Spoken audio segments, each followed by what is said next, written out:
Almost 1400 years ago, a group of 72 men, women and children stood in the face of 30,000 soldiers in the deserts of Karbala.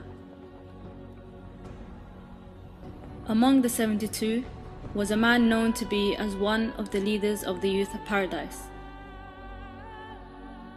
He was a man who refused to bow to tyranny and ignore oppression. He was a man whose slogan and message resonate eternally through the winds of time. He is Hussein ibn Ali, the revolutionary martyr and the grandson of the Messenger of Allah, Muhammad sallallahu alayhi wa alihi. This film seeks to understand why this battle is important to millions across the globe, what it taught humanity, who holds on to the message, and why the world refuses to forget Hussein.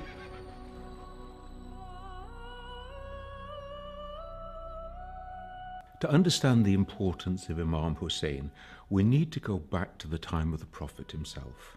Everybody accepts that Yazid is a very bad example of Muslim life, let alone of Muslim leadership.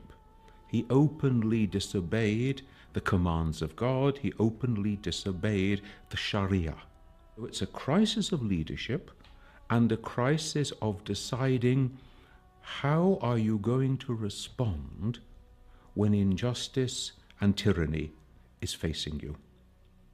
Now, we have here a hadith of Prophet Muhammad which enables us to get a sense of the importance of this. He says on one occasion, the greatest jihad is to speak the word of truth into the face of a tyrant. This is the highest challenge to any human being, to actually face down a tyrant and not give in.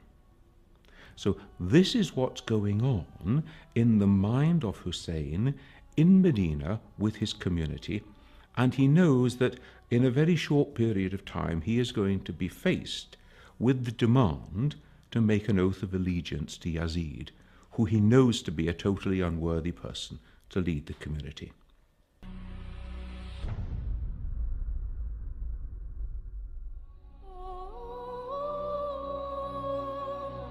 On his journey to Kufa, which was brutally intercepted in Karbala's deserts, Imam Hussein was joined by 72 members of his family and loyal companions. This fact in itself upholds the nobility of Hussein, for he was prepared to sacrifice all he had and all he loved to maintain the purity of his grandfather's divine message. Something dramatic has happened in the Muslim community at this stage. We're not even yet 50 years after the death of the Prophet, and we are about to see the Prophet's own grandson being massacred. The night before the battle, Imam Hussein gathers together his people and says to them, look, tomorrow we're going to be attacked. Please, it's me they want. Go away, leave. And they respond, we won't go, we will stay, we will die with you. And now we see another huge human dimension of the question. What do you do if you are the supporter of an upright, honest, just person who is facing injustice? Do you stand with him, even at the cost of your own life? Or do you run to save yourself? Now remember, none of these people knew what was going to happen. So we're not only talking about them being willing to sacrifice their own life, but also the lives of their women and the children. Is there anything in life worth dying for? Is there anything so important that you are prepared to take a stand on it and not give in, even at the cost of your own life? Characters from the battle have become symbolic. There is Hur, who betrayed but was forgiven, and Abbas, the heroic half-brother, whose hands were mutilated whilst trying to quench the thirst of the children. Al-Hur is lined up with the Umayyad army, and he knows that he is soon going to be given the order to attack. And he breaks ranks, and he rides down to Imam Hussein, he throws himself from his horse, and he asks for his forgiveness. I am the one. I have brought you to this place. I have corralled you in the field of your own death. Hussein raises him up, forgives him, and restores him to human dignity. Imagine the spiritual strength of one who will raise up the person who has brought him to the point of oppression. They are short of water, and somebody goes to try and get water, and so we have a heroic story. The half-brother Abbas goes to try to get water and bring it back to give it to the women and the children of the community, and he is cut to pieces in the process. Hussein actually takes out his own infant son, a baby in arms, and pleads with the Umayyads. I know that you've got it against me, but why should you have it against the baby? Give the baby water. Have mercy on the child. If you won't trust me with the water, I'll leave the child on the rock and you can give it water. And the response is to kill the child in the arms of his father. Imam Hussein does not belong to one group.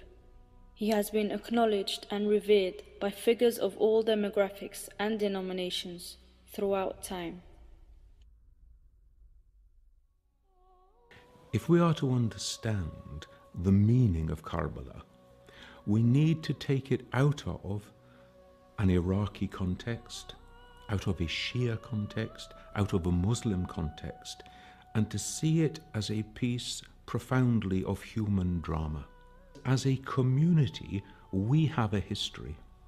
We didn't just start with our own generation, and we can look back into how other human beings lived the human project. We can take examples from them. We can also take warnings from them. These are the circumstances that led these people to do these terrible things. This is the person who in this situation responded in this wonderful and noble way. It can only and only give us positive things to take back, no matter which group we belong to. Don't believe that the message of Al-Imam Hussein is limited to a race or a nation or a religion even. Remembering, keeping alive, commemorating those events gives us something upon which we can reflect in our own human lives today. I, as a Christian, would also want to take my own lessons in remembering the events of Karbala, to remember the day. We have a phrase, to keep the day as holy. Holy not in the sense that this is a wonderful thing, but holy in the sense that this is a profound moment of human history. And then to remember the events, to keep them alive. The word remember doesn't just mean, oh, I recall the facts. It means, in a sense, remembering them, reliving them. They live on in my life and memory.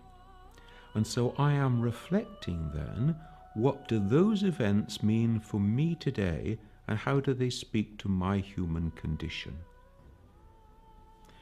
I think the second thing is that Imam Hussein is called the Prince of Martyrs. And as the Prince of Martyrs, he gives an example to every human being of total surrender, total submission to the will of God. Because the martyr is one who makes the total surrender of their life to God. Even my very existence is in your hands. If it be your will, I will accept death at the hand of the enemy. And this reminds us of the human need to surrender all to God, to acknowledge that we are the servants of God, that our lives do not belong to us, they belong to God. And if it should please God that I should die at this time in this way, who am I to complain? Who am I to say to God, I know better?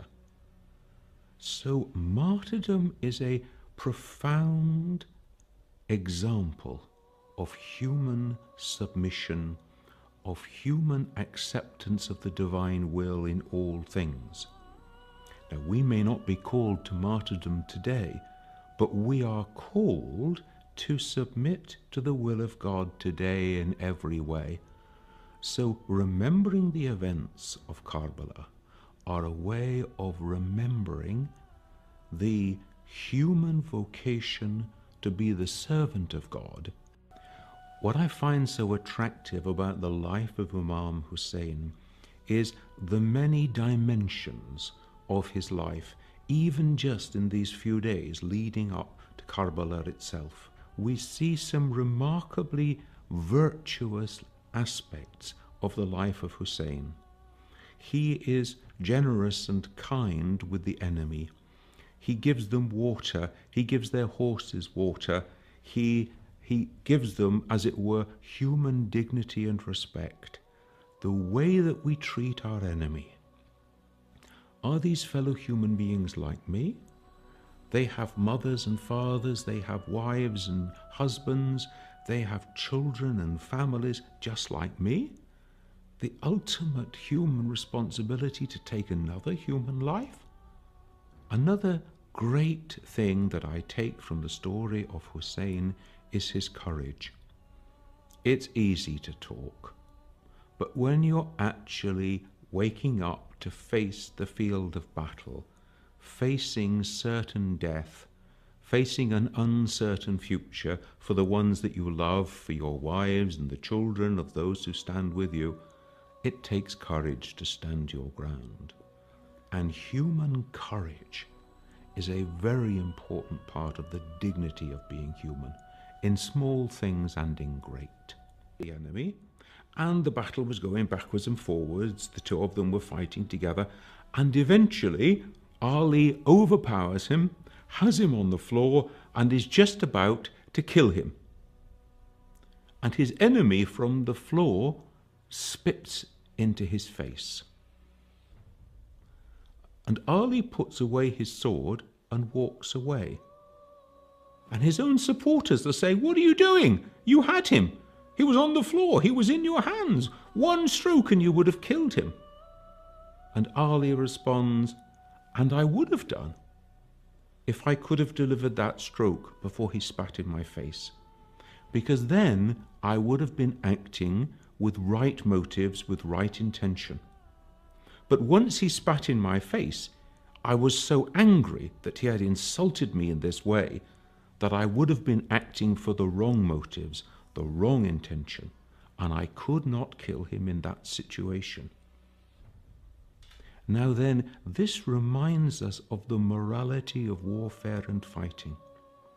It reminds us of how you treat your enemies when they are captive, and we see the way in which the women and children of the field of Karbala were treated with inhumanity, with disrespect, without human dignity. Is that an appropriate way to treat another human being, just because they are your prisoner? We see the way in which the dead are mutilated and destroyed so that you can hardly find bodies to bury. Hussein dies in the desert. His followers are killed with him. These are, in the terms of the world, pretty insignificant acorns. And yet it reminds us that God's acorns grow into mighty oak trees. Because here we are 2,000 years after the time of Jesus, 1,400 years after the time of Hussein, and we remember them, and they are examples to us still, and their names live on in the lives of their followers in ways that they could not possibly have imagined. And it reminds us then, in our life of faith, what matters is not the impact that we have, how can we measure it, but how faithful are we to what God calls us to do and to plant, in the trust that the acorn that we plant today, however small it may be, in God's good grace and in God's good time, can grow into a mighty oak. This is the life of faith. We do not ask to see results now. Without Imam Hussein, without his courage, without his perseverance, without his revolution, without his martyrdom, the world would not be what it is today. Every day we have the opportunity to live the Karbala spirit. Every day we have the opportunity to show those higher virtues that Hussein showed. And so Hussein becomes a role model, an example for every human being. Although differences exist between world religions, Hussein is a tying knot, connecting all believers and non-believers alike to their inner humanity. Memories of Karbala will forever be etched in the minds of believers and revolutionaries, for Hussein goes beyond our vision and understanding.